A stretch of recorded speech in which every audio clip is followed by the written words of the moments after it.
perkenalkan saya Fitriati dari CGV Angkatan 8. Ingin mewawancarai Ibu tentang kedisiplinan siswa. Saya ingin bertanya sedikit dengan Ibu tentang masalah siswa yang kurang disiplin di sekolah. Pertanyaan yang pertama adalah selama ini bagaimana Ibu dapat mengidentifikasi kasus-kasus yang merupakan dilema etika atau bujukan moral terhadap siswa? Oke. Assalamualaikum warahmatullahi wabarakatuh. Saya Aisyah, SPD, MSN, Kepala SMP Negeri 1 Tanah Luas, yang telah bertugas di sini lebih kurang 2 tahun.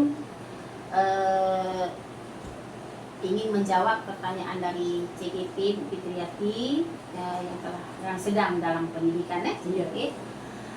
Jadi kasus-kasus di sekolah kita kan banyak.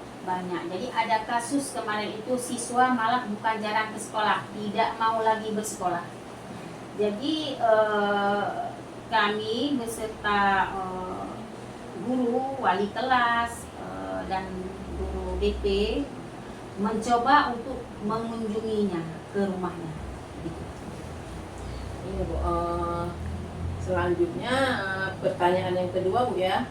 Selama ini bagaimana Ibu menjalankan pengambilan keputusan di sekolah Ibu, terutama untuk kasus-kasus di mana ada dua kepentingan yang sama, benar atau sama-sama mengandung nilai kebajikan? Iya. Jadi keputusan yang kita ambil itu sebelumnya kita bermusyawarah dulu. Ada dengan komite, wakil kepala sekolah, kesiswaan, guru DP, tidak terlepas dari mereka itu.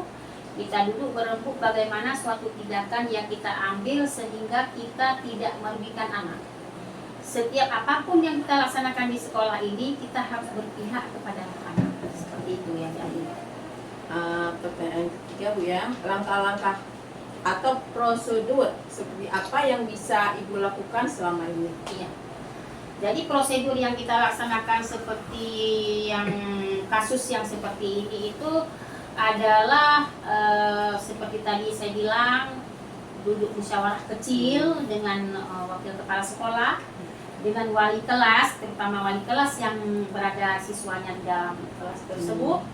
Kemudian dengan guru-guru juga kita musyawarahkan bagaimana yang tindakan yang kita ambil untuk membawa anak itu kembali bersekolah. Nah, jadi harus kita identifikasi sebab-sebab dia tidak bersekolah. Berarti Ibu berkolaborasilah dengan guru-guru ya? Itu tidak terlepas dari itu. Iya. Yang keempat ya, hal apa saja yang selama ini Ibu anggap efektif dalam pengambilan keputusan dalam kasus dilema etika itu, Bu? Iya. Jadi karena kita banyak hal yang kita hadapi dalam kasus ini yang lebih efektif, saya juga berpikir bersama teman-teman guru, wakil kepala sekolah juga komite sebagai mitra kerja kita juga kita musyawarahkan yang lebih tepat tindakan apa. Seperti saya bilang tadi, kita kunjung rumah. Iya, kunjung tempat tinggalnya, karena tempat tinggal adalah suatu hal tempat dia hari-hari beraktivitas. Jadi kita datang, apakah dia di rumahnya nyaman, dengan siapa dia tinggal, apa yang dia makan, apakah bagaimana dengan ekonominya, jadi seperti itu. Berarti kita harus melakukan kunjungan ya Bu ya? Kunjung untuk kita lebih dekat dengan siswa ya. Hal apa saja yang selama ini yang merupakan tantangan dalam pengambilan keputusan Bu ya, dalam kasus dilema ini? Jadi kalau kita tantangan itu dari dalam ada, dari luar ada.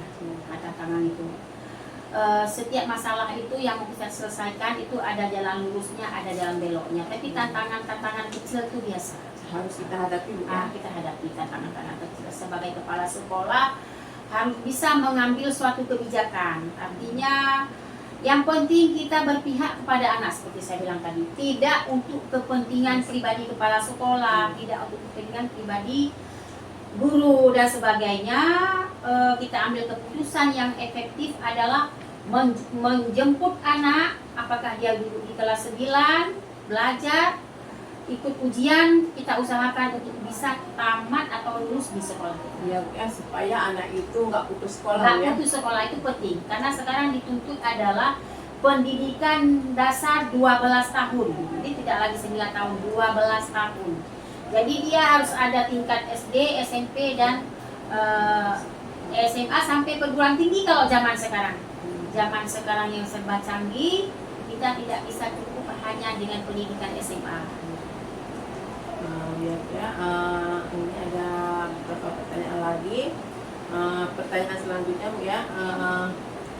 Apakah Ibu memiliki sebuah tataran atau jadwal tertentu dalam sebuah penyelesaian, Bu, tentang kasus dilema etika?